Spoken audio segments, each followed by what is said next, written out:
Most gardeners are wasting hundreds on expensive fertilisers when they could be making liquid gold right in their back garden. What if I told you that the weeds you're pulling out could become the most powerful plant food you've ever used? Here's the thing, commercial fertilisers are expensive. They're often synthetic and they don't build soil health the way nature intended.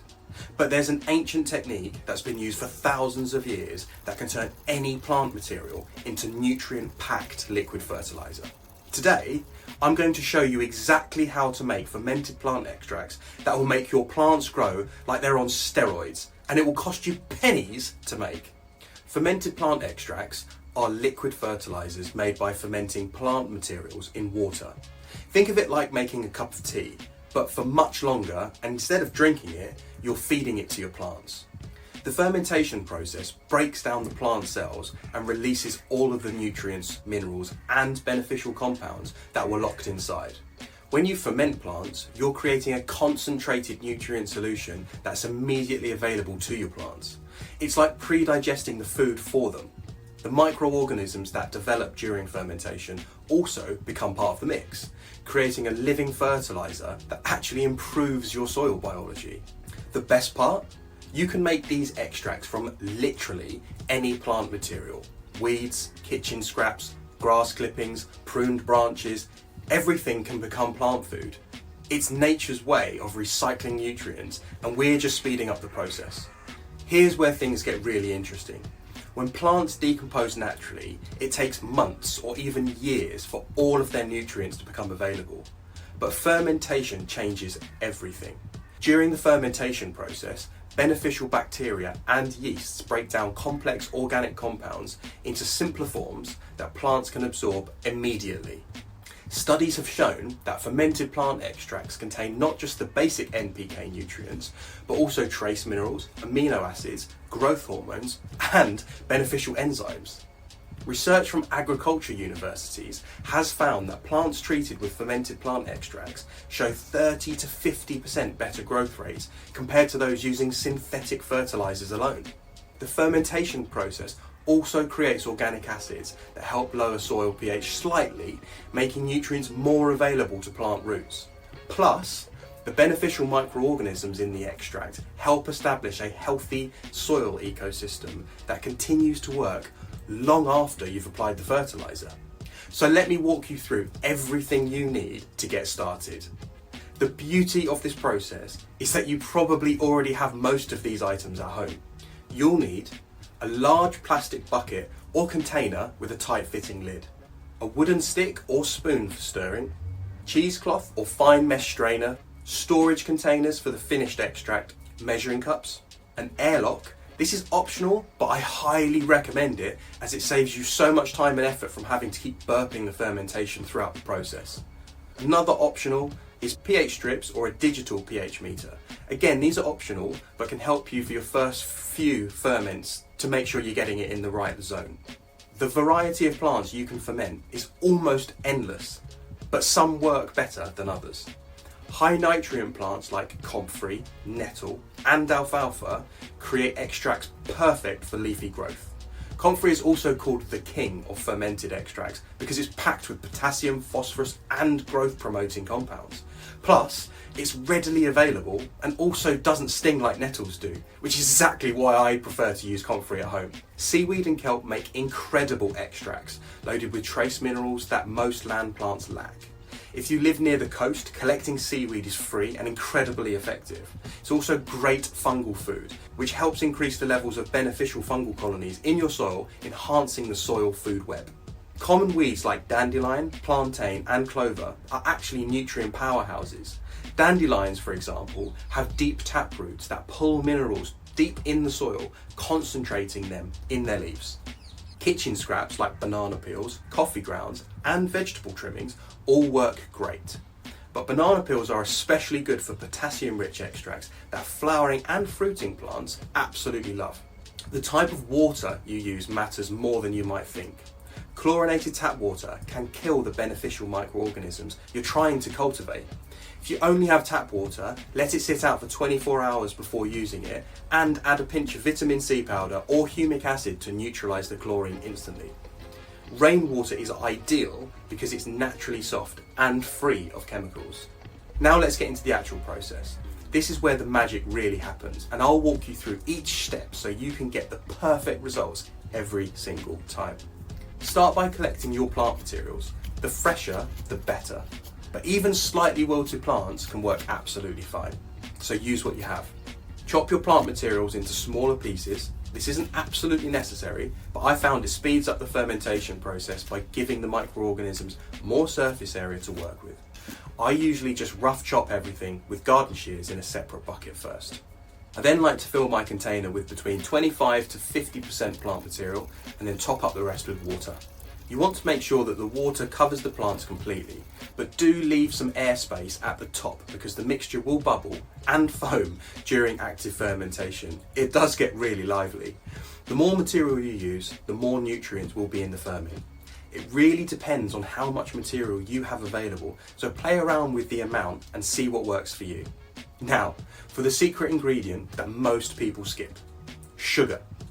This is crucial because the beneficial bacteria need a food source to multiply and create a strong colony of the best microorganisms to break down your plants. Regular white sugar works perfectly, but molasses or brown sugar is even better because it feeds the bacteria longer and contains more micronutrients as it's less processed. Think of it like giving your beneficial bacteria an energy drink so they can work harder for you. You need about 1 tablespoon per litre of water. Next, add your starter culture.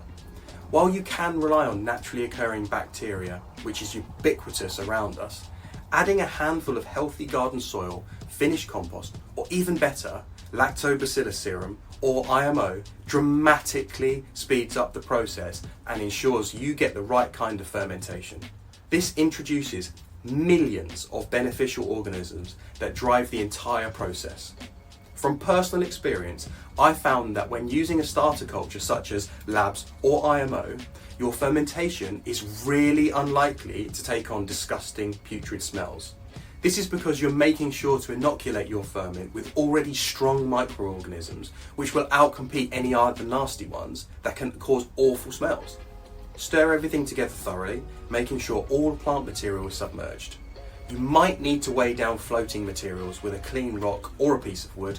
Cover your container with a lid and airlock if you have one. We want the fermentation gases to release, but keep air and bugs from getting in. If you seal it completely without an airlock, you'll need to regularly check the container because fermentation produces gases that need to escape. So you'll have to manually burp it, or you'll end up with an absolute mess. If you're using an airlock, then it's much more hands-off from here. Place your covered container somewhere warm, but not in direct sunlight. I keep mine in the greenhouse, where in the summer it stays around 80 to 90 Fahrenheit, 20 to 30 degrees Celsius. You'll start seeing bubbles in 2 to 3 days, and it will smell a bit tangy. That's exactly what we want. So day 1, nothing much is happening yet. Be patient. Day 2 to 3, you'll start to see tiny bubbles forming. The party has started. The mixture will start to smell earthy, maybe slightly sweet. Days 4 to 7, this is when things start to get active. It's really fizzing now and smells tangy, almost like apple cider vinegar. The mixture will start bubbling more vigorously and the smell will become stronger and more pungent. This is completely normal. Days 8 to 14, the bubbling will slow down and the liquid will start to clear slightly. The smell will mellow out from sharp and pungent to more earthy and rich. Days 15 to 21, fermentation is usually complete by this point. The liquid should be dark brown or amber coloured, or whatever colour your ingredients are. While it still has an earthy smell, it shouldn't be overwhelmingly pungent.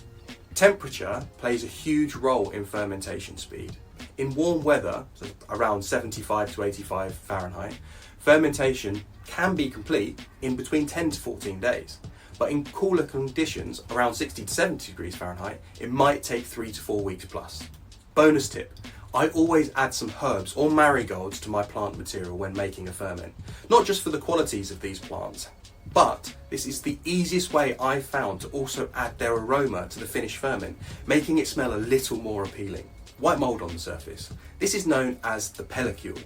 It usually means the mixture is not airtight, so it forms a layer on top to keep itself protected. You don't need to remove it, but it's worth checking the lid is closed properly or the airlock is functioning correctly. Some smells are normal, but if it smells like sewage or rotting meat, then something has gone wrong. Usually this means unideal bacteria has become dominant and creating putrid smells in your ferment. If nothing's happening after a week, you might need more starter microorganisms or sugar. Add another handful of compost or healthy soil and an extra tablespoon of sugar, then wait and see what happens. If you've got an alcohol smell, this means you have too much sugar and the wrong type of fermentation happening. This often happens with fruit-heavy mixtures. Add more water and some high nitrogen plant material to rebalance things. When the fermentation process is complete, it's time to process your liquid gold. The plant materials will have broken down significantly and the liquid will be darker and rich looking. First, strain out the solid materials. Use a fine mesh strainer lined with cheesecloth, but you can also use an old t-shirt or a pillowcase. Don't throw away the solid materials, they make excellent compost for your garden. At this point, you can do a final pH test if you have a pH meter. The finished extract should have a pH between roughly 2 to 3.5. Store your finished extract in glass jars or plastic containers in a cool, dark place. Properly made extract can last 6 months in storage. Now comes the fun part, actually using your homemade fertilizer. The great thing about using organics is that it's so hard to over-fertilize your plants. But it's important to dilute the mixture properly for consistency and not to waste the ferment unnecessarily. Here are the dilution rates that I use that I found work the best for me. For established plants, mix 2 cups extract to 5 litres of water. This works great for most vegetables, flowers and established trees and shrubs. For seedlings and young plants, use a weaker solution of 1 cup extract to 5 litres of water. Young plants have sensitive root systems and can easily be overwhelmed, so take it easy. For soil drenching or treatment, mix 2 to 4 cups extract to 5 litres of water. This works well for watering around the base of plants or prepping the soil for a new crop to go in. Apply in the early morning or evening to avoid evaporation from the soil surface. For foliar feeding, use the same dilution for established plants. Always test it on small area first and apply in the evening or on cloudy days for best results. How often you apply depends on what you're growing and the time of year. Spring is the prime time for fermented plant extracts. Plants are waking up from winter dormancy and ready for nutrition. This is when you'll see the most dramatic responses to feeding. Start making extracts in the late winter using stored plant materials or early spring weeds. Nettle is one of the first plants to emerge and makes excellent early season extract. Hot weather speeds up fermentation but also increases evaporation. Check your fermentation containers more frequently and add water as needed. Summer extracts often have higher concentrations because the plants are more actively growing and contain more nutrients. This is also prime time for using grass clippings, which are abundant and high in nitrogen during the growing season. Autumn is perfect for making extracts. From the abundance of plant materials available, fallen leaves, spent garden plants and late season weeds, these extracts can be stored over winter and used the following spring. Autumn application should be lighter since plants are preparing for dormancy and don't need heavy feeding. Winter is your planning time. Use this slower season to organise your extract making supplies, research new plant materials to try, and plan your fermentation schedule for the coming year. If you live in a mild climate, you can continue making extracts year round, but fermentation will be slower or completely stop in cold weather. Here are a few easy recipes you can get started with. Green juice. Leafy greens love nitrogen-rich extracts made from nettle, comfrey, or grass clippings. These promote lush green growth. Bloom juice. Flowering plants benefit from extracts made with banana peels, wood ash, or kelp meal for their potassium content. Fruit juice. Fruit trees respond well to a balanced extract that includes a variety of plant materials applied as soil drenches around the drip line. Some of the most effective extracts I've used combine different plants, so once you've started making different batches, try combining them together for synergistic effects. And you might be asking yourself, how long does it take to realistically see results when you start using fermented plant extracts? So from what I've seen, around week 1, plants might look the same, but roots are starting to get stronger underground. Don't expect miracles immediately, so be patient. Weeks 2 to 3, you'll start to notice deeper green colour and new growth starting to appear. This is when most people get excited and realise it's actually working. Around the 2nd month, bigger leaves, more flowers, stronger stems become obvious. The difference compared to unfed plants becomes dramatic. Month 3 and beyond, Your neighbours will be asking what your secret is. Plants fed with fermented plant extracts typically show, as I said before, 30 to 50% faster growth, and they represent deeper green colour and stronger disease resistance. Remember, this is plant nutrition, not magic. Consistent feeding over time gives the best results, and even failed batches have a use. Make sure to add your failed batches to your compost pile. Once you've mastered the basic process, there are several advanced techniques that can make your extracts even more effective. Adding minerals such as rock dust, kelp meal, or even wood ash during the fermentation can increase the mineral content in your final extract. Use these additions sparingly. Roughly a tablespoon per gallon is usually plenty. Sea salt can also be used at a rate of 1 teaspoon per gallon to provide trace minerals, but be careful not to overdo it too much, as salt can be harmful to plants if used in excess. While fermented plant extracts are generally safe, there are some important safety considerations to keep in mind. Never ferment poisonous plants like oleander, castor bean, poison ivy, or any plants you can't positively identify as safe. The fermentation process doesn't neutralize plant toxins. Using fermented plant extracts isn't just good for your plants, it's great for the environment too. Every gallon of homemade plant extract replaces synthetic fertilizers that require massive amounts of energy to produce and transport. Think about how much organic matter you throw away as well. Grass clippings, weeds, kitchen scraps, prune branches, all of this can become valuable plant nutrition instead of becoming waste. The truth is, the average household throws away around 30% of the food they buy. Most gardeners never realise the incredible potential sitting right in their own garden.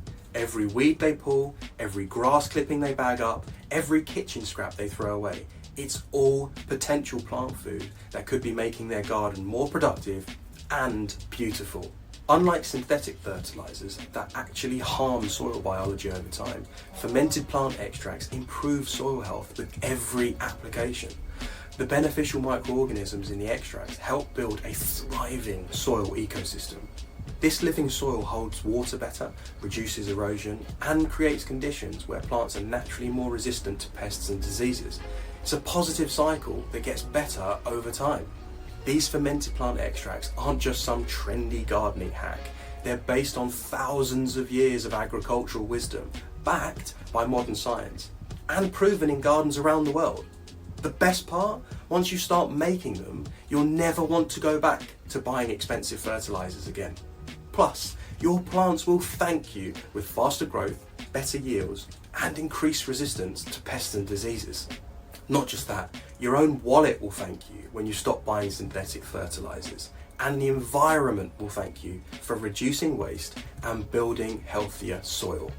If this helped you to see the potential in those weeds and scraps you've been throwing away until now, make sure you check out my garden inputs playlist here, where I show you exactly how to make many other homemade garden inputs that your plants will love.